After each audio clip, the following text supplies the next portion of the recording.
Noisy pixel.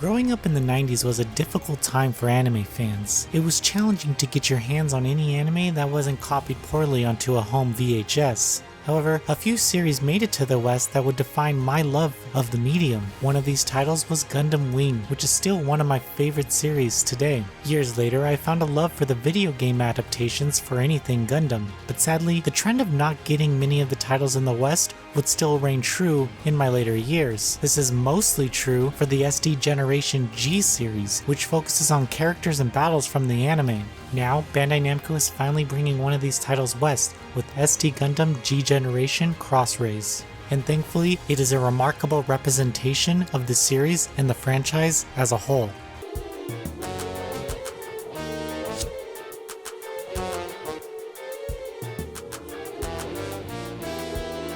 SD Gundam G Generation Cross-Rays allows players to play through multiple arcs of the Gundam series. Each arc plays out in episodes that feature iconic battles from the series. I was surprised by how closely the narrative stuck to the events of the anime. That said, there's a ton of story content in this game. Akin to what you'd find in a visual novel, each episode could feature anywhere from 10 to 30 minutes of story content before you'll be able to actually battle. This is great for anyone who needs a refresher for the titles, but it can feel rather lengthy. Still, I appreciated all the bits of story that the developers were able to include in this title, as each episode filled me with nostalgia. Newcomers are also in for a treat as they get a crash course in the series supplemented with some great voiceover and action-filled battles. For the series that aren't included in the game, they are still represented in a way as characters from across the Gundam library of pilots can join in on the battle to make battles a little more unique.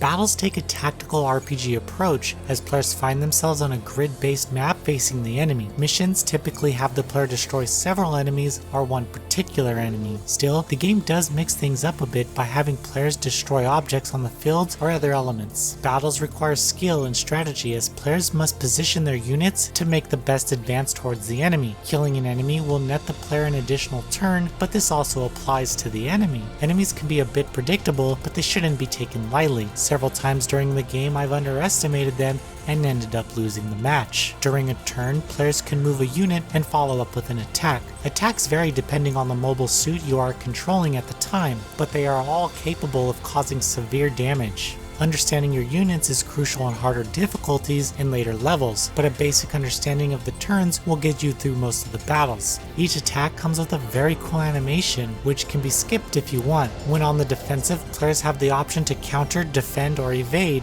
However, allies who are in the area can assist defense if need be. I was impressed by the amount of customization given to the player during matches. The game does its best to provide players with an in-depth stats and options to assist you and get you through some of the tougher battles when it comes to planning. After destroying an enemy, the player gains experience that can be used to level up a character and their mobile suit. Similarly, some of the units have special abilities that are received after they destroyed an enemy. Outside of episodes, players have access to an almost endless list of side missions and modes that can provide a variety of different experiences. One of the reasons this review took me a while to get through is based on how much content there is in this game. If that wasn't enough, players are even able to create their own character and bring them into battle. Unlocking content comes during each match, which makes it easy to feel a sense of progression across each mission, no matter the difficulty level. Points earned during matches can be used to purchase new mobile suits and create different squads. It's possible to build your dream team of characters within the game and then make them incredibly powerful. By using the group operations mode, it's also possible to unlock new materials and experience. This mode is updated regularly with new missions available to the player. Visually, SD Gundam G Generation Cross-Rays is perhaps the best entry in the series so far. The battle animations are brilliant and the tactical gameplay is solid. While the normal difficulty can be a little easy at times, there is a steady increase in complexity throughout the game, which makes you use all the skills and abilities available to you. The sound design is also fantastic as it features the iconic soundtrack soundtracks from each of the respective series. However, the alarms and sirens going off during story scenarios can become a little annoying.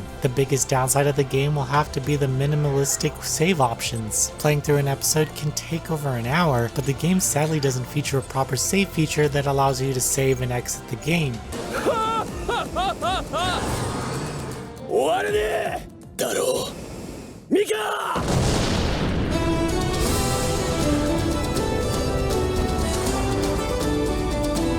SD Gundam G Generation Cross Rays offers some fantastic moments of gameplay for fans of Gundam and strategy RPGs. The story is as over the top as you would expect from a semi-political mech game where teen pilots bite off more than they can chew. Every mode and option is there for the player to immerse themselves into this experience, and I simply couldn't get enough of it. I hope to see more of the SD Gundam G Generation series come the West, but for now, this is the perfect introduction for those who haven't played an entry yet. Noisy Pixel is giving SD Gundam G Generation Cross Rays a 9 out of 10. Thank you for watching. Please read the full review at noisypixel.net. Noisy Pixel is run by a group of gamers who work hard to deliver news, reviews, previews, and more. Please subscribe to keep up with all our future content.